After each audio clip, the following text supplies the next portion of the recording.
मुझसे कहा कि मैं महाराष्ट्र से आया।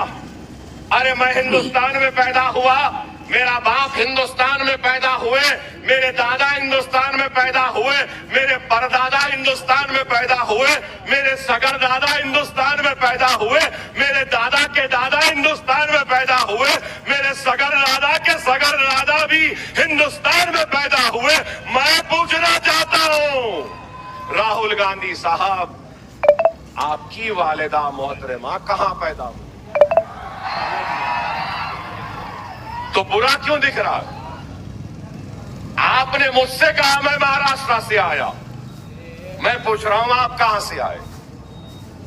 आप सब बोलेंगे और हम कुछ नहीं बोलना। अरे हम भी अरख में जबान रखते हैं, याद रखो। अगर हिंदुस्तान में लिंचिंग हो रही है, अदा बंद करने की बात की जा रही है, अगर हिंदुस्तान में हिजाब पर पाबंदी है, तो मैं कहूंगा हैदराबाद में हमारा इत्तेहाद, तेलंगाना में हमारा इत्तेहाद इतना ताकतवर है कि किसी की मां नहीं जली जो हमारी अदा को बंद करे। कोई हमारे बच्चियों के हिजाब को नहीं छीन सकता।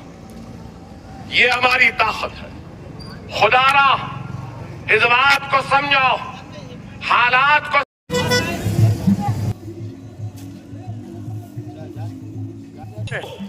चड्डी और निकर पहना आरएसएस का आदमी खड़ा है, वो नहीं दिखाई दे रहा। राहुल गांधी, रेवंत रेड्डी आरएसएस का, और आज कमजोर होती हुई बीजेपी को ये एहसास हुआ कि तेलंगाना में हम तो कामयाब नहीं हो सकते, तो क्या करना?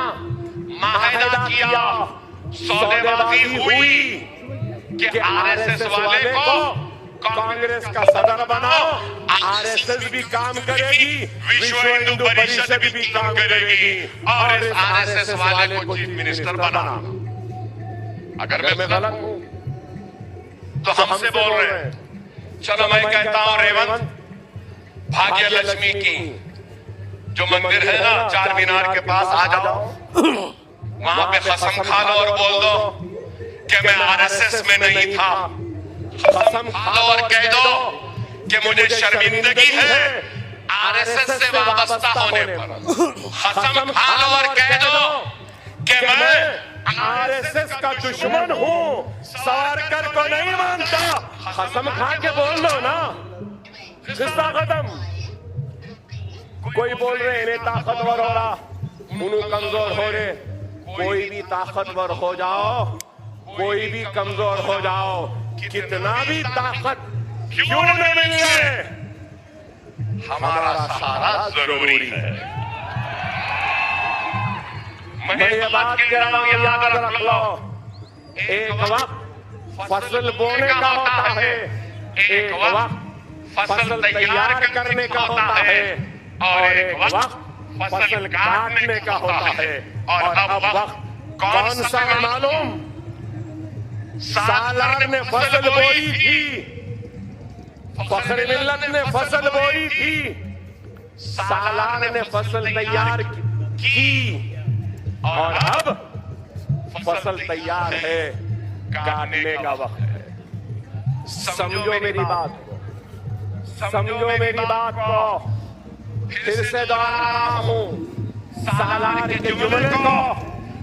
हम बादशाह गढ़ के मौसम में, हमारे बादशाह गढ़ के मौसम को कमजोर होने वाला मुसलमानों, कोई भी तख्त पे हो हमारी मर्जी के बगैर नहीं बैठ सकता।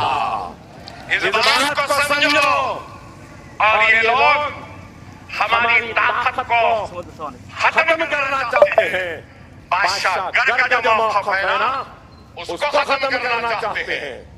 सिर्फ एक तकरीर हुई स्कूल में तो अकबर भाई बोलने पे मजबूर हो गए।